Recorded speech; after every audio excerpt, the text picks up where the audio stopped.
मामला हम जो गुफ्तगू कर रहे हैं वो है वो मसला जो इस वक्त हर नुक्कड़ पर आप देखेंगे, हर चौराहे पर देखेंगे, हर घर के अंदर कोई ना कोई इस तरीके का मरीज आपको नजर आएगा। वो है डिप्रेशन और एंजाइटी। और ये डिप्रेशन और एंजाइटी ने अब ये हद पार कर दी कि बच्चे से लेकर बुजुर्गों तक ये बीमारी आपको दिख रही है। अगरचे दो अलग अलग चीजें हैं लेकिन दोनों का इलाज मुमकिन है, दोनों को हर तरफ से ट्रीट किया जा रहा है। सिर्फ एक पहल की जरूरत है और उसी पहल को हम भी आगे बढ़ा रहे हैं। और आज इसकी एक और किस्त आपके सामने रख रहे हैं। डॉक्टर मुदस्सिर साहब है जो माहिर नफ्सियात है, हमारे साथ ज्वाइन कर चुके हैं। मुदस्सिरा साहिबा है हमारे साथ, डॉक्टर माफ़ कीजिएगा, डॉक्टर मुदस्सिरा साहिबा हमारे साथ हैं, साइकोलॉजिस्ट हैं जो हमारे साथ ज्वाइन कर रही हैं और इनका एक बड़ा रिसर्च इस पूरे मामले पर है। डॉक्टर साहिबा बहुत बहुत शुक्रिया हमारे साथ ज्वाइन करने के लिए।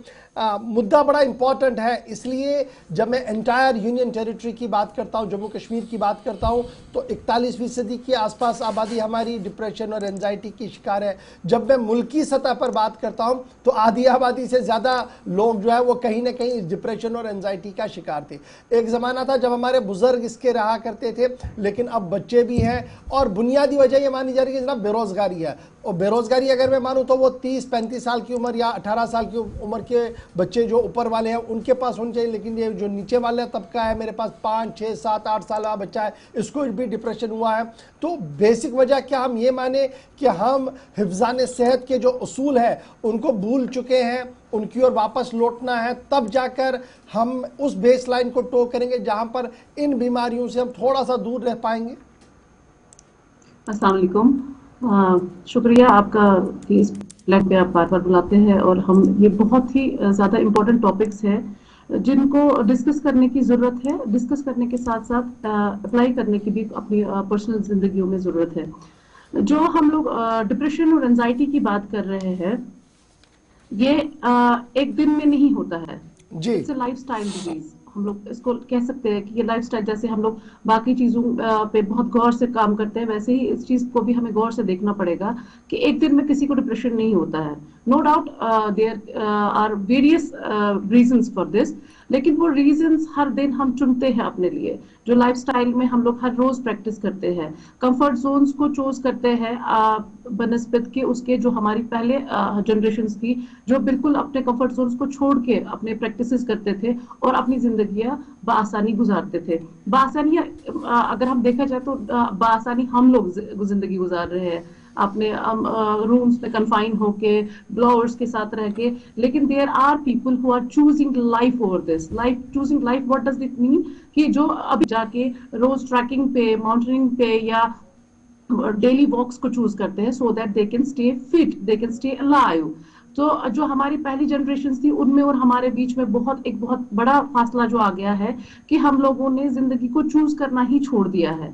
हम लोग रोज इस चीज को मतलब तर्क करते हैं कि हमें एक्चुअली क्या करना है। हमें खाना पीना और सोना नहीं है, हमें एक ऐसी प्रैक्टिसेस में आना है जिसकी वजह से हम लोग, हमारा कॉन्शियस, हम खुद उस चीज के साथ एक्टिवली पार्टिसिपेट करते रहे जिसकी वजह से हम अपने आप को जिंदा कह सकते हैं।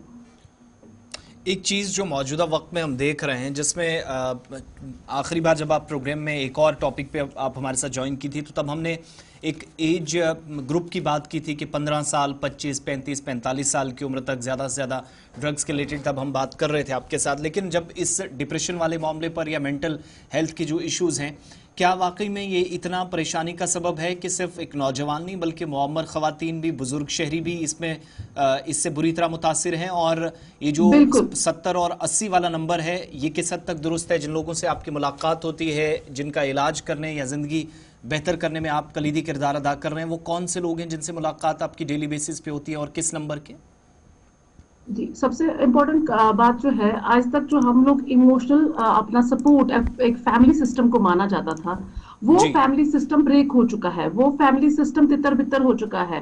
जिस फैमिली सिस्टम की वजह से हम लोग अपने आप को नॉर्मल समझते थे, उस नॉर्मलिटी से हम बाहर हो चुके हैं जी। मतलब अगर घर में 4 अफराद है, 4 के 4 अपने अपने मोबाइल फोन्स, अपने अपने रूम्स में कन्फाइन है, तो वो फैमिली सिस्टम नहीं रहा है, जिसकी वजह से एक माँ अपने बच्चे को एक बच्चा अपने माँ को नहीं ढूंढ पा रहा है अपने ही घर में, वालिद के साथ भी यही मामले पेश आ रहे हैं। अब जो बुजुर्ग है उनको अगर कहीं पे बातचीत करने की जरूरत है, कहीं पे उनको सपोर्ट की जरूरत है, कोई अवेलेबल नहीं है, तो ये सब मामले रोज हमारे पास आना एक जायज सी बात बन जाती है। मेरा कहने का मतलब ये है कि हमारे पास 7 साल का बच्चा भी आजकल डिप्रेशन का या एंजाइटी का शिकार होकर आ रहा है। Reason behind there is no one who can listen and understand that buddy at that moment. और उसके लिए यह है कि जो अवेलेबल होना चाहिए वो भी कहीं ना कहीं जूझ रहा है मेंटल हेल्थ इश्यूज से। तो एक दूसरे का जब सपोर्ट सिस्टम ही हम लोग क्रिएट नहीं कर पा रहे हैं, तो इन सब चीजों का मामला का रोज हमारे सामने आना बहुत आम सी बात हो जाती है। अच्छा जी, डॉक्टर साहब, ये जो एक आम बात है कि ये दरअसल डिप्रेशन और एंजाइटी तनाव की वजह से, और नौजवानों में तनाव जो है वो सिर्फ बेरोजगारी है, किस हद तक आप इसको देख पा रहे हैं कि यही एक बड़ी वजह है जिसकी वजह से नौजवान जो है डिप्रेशन का शिकार हो रहे हैं? देखिए, जब हमारी क्लिनिक्स की या हमारे हॉस्पिटल्स की बात होती है, वहां पे ऐसा नहीं है कि सिर्फ बेरोजगार लोग आते हैं डिप्रेशन का और एंजाइटी का शिकार होके। डिप्रेशन और एंजाइटी जो है एक बीमारी है, और ये बेरोजगार लोगों को ही लग जाए ऐसा कुछ भी नहीं है। बल्कि ऐसा है कि कोई बेरोजगार इंसान भी अपनी जिंदगी में बहुत कुछ चूज करके अपनी जिंदगी अच्छे से गुजार सकता है।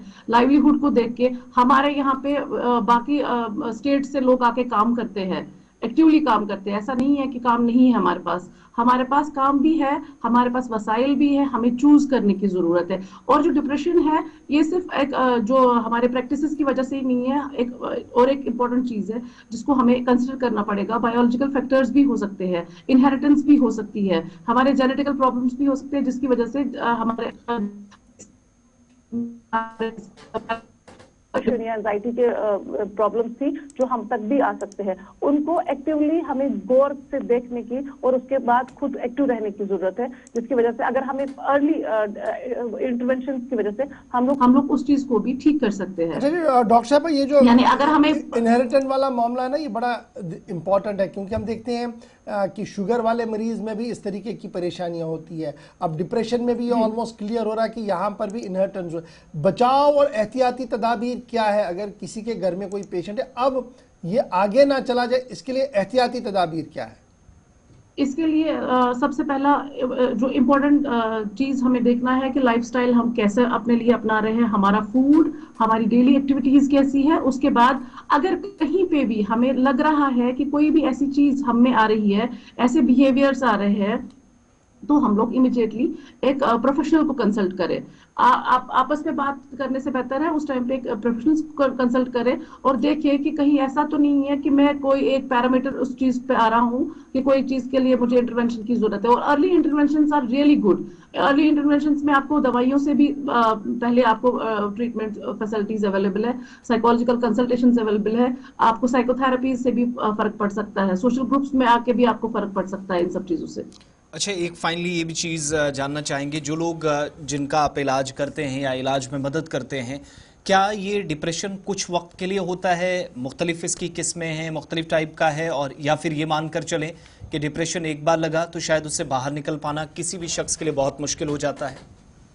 नहीं, ऐसा नहीं है। डिप्रेशन एक बहुत बड़ी बीमारी है, बिल्कुल है, लेकिन डिप्रेशन की बहुत सारी किस्में हैं और मतलब different depression are treated differently. एक ही इलाज नहीं होता है हर डिप्रेशन का। और डिप्रेशन मैंने जो कहा कि बहुत बड़ी बीमारी है, इसका मतलब ये है कि इसका डायग्नोसिस बहुत टाइम के बाद, मतलब बहुत सारे अलामात को देखा जाता है। और जो मूड डिसऑर्डर्स होते हैं उनका ट्रीटमेंट बहुत अर्ली और बहुत जल्दी हो जाता है। और अगर फुल फ्लश्ड डिप्रेशन है किसी इंसान में, उसका भी ट्रीटमेंट मुमकिन है। सिर्फ एक जो है मेडिसिनल कंप्लायंस जो है वो आम है, मतलब उसको समझने की हमें जरूरत है कि जब डॉक्टर साहबान ट्रीटमेंट डायग्नोसिस के साथ साथ ट्रीटमेंट का वो करते हैं कि ट्रीटमेंट दे दिया किसी को, उसके बाद क्या करते हैं, patients usually discuss it with each other means a layman. तो उसके बाद उसका नतीजा ये होता है कि उसको कहा जाता है इसकी लत लग जाएगी, आपको नींद ज्यादा आएगी, आप ना ले दवाइयां। लेकिन उसको हर एक इंसान को समझना पड़ेगा कि जो भी डॉक्टर साहिबान आपको दवाई ले रहे हैं, उन्होंने MD MS या जो भी MD सेक्रेटरी तो मिनिमम होते ही है जो वो ट्रीटमेंट लिखते हैं आपके डिप्रेशन का, तो उन्होंने जो पढ़ाइयाँ की है, वो जो प्रोफेशनल लेवल पे वो आ चुके हैं, बहुत मेहनत से आए हैं, वो किसी की भी जिंदगी के साथ खिलवाड़ नहीं कर सकते हैं प्लीज। और आप कंसल्ट करना चाहते हैं तो उनको कंसल्ट करें, आपको बात करनी है तो उनसे करें दवाई के बारे में, उसके साइड इफेक्ट्स के बारे में, ना कि किसी आम इंसान से, ना कि गूगल करके। उसके नतीजे बहुत ही ज्यादा खराब होते हैं उस इंसान के, क्योंकि जैसे ही वो दवाइयां बंद करते हैं, उनके जो डिप्रेशन के या बाकी बीमारियों के सिम्टम्स हैं वो बहुत बढ़ने लगते हैं, और जैसे ही वो फिर से डॉक्टर साहब के उनको डोज बढ़ा के देनी पड़ती है। तो ऐसा बिल्कुल ना करें। जैसी दवाई आपको लिखी गई है, जितनी देर के लिए लिखी गई है डॉक्टर साहब, और बार बार डॉक्टर्स चेंज करने की भी जरूरत नहीं है।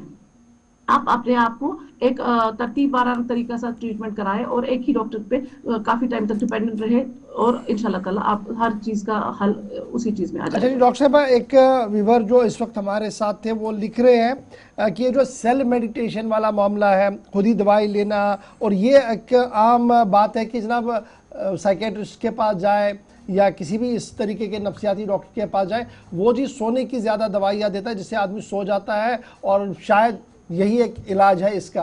क्या ये नोशन और ये जो बात बाहर है ये सही है?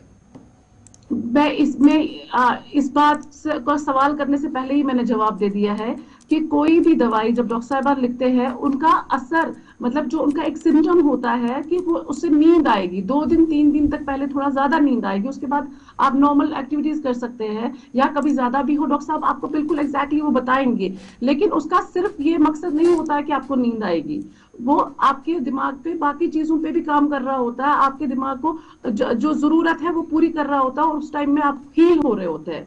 तो वो टाइम की जरूरत होती है इंसान को, वो खुद से दवाइयां मेहरबानी करे, खुद से दवाइयां ना ले, क्योंकि उसके साइड इफेक्ट्स के बारे में और आपके बाकी मेटाबॉलिज्म, जो आपका बॉडी का मेटाबॉलिज्म है वो किस हिसाब से रिएक्ट कर रहा है, आपका डिजीज क्या, आपका डायग्नोसिस क्या, आपको कुछ नहीं पता है, ऑल ऑफ ए सडन आप दवाई ले लेते हैं, उसका नतीजा बहुत ही बुरा हो सकता है आपके जिस्म के साथ। बहुत बहुत शुक्रिया डॉक्टर मुदस्सिरा साहिबा, प्रोग्राम में आप हमारे साथ ज्वाइन की, और माहिर नफ्सियात आपने वादी कश्मीर से ज्वाइन करके न सिर्फ हमारे सवालों के जवाब दिए, बल्कि आपका भी जो माहिराना मशवरा है मुतासरीन तक या ऐसे लोगों तक पहुंचा जो डिप्रेशन का शिकार हैं,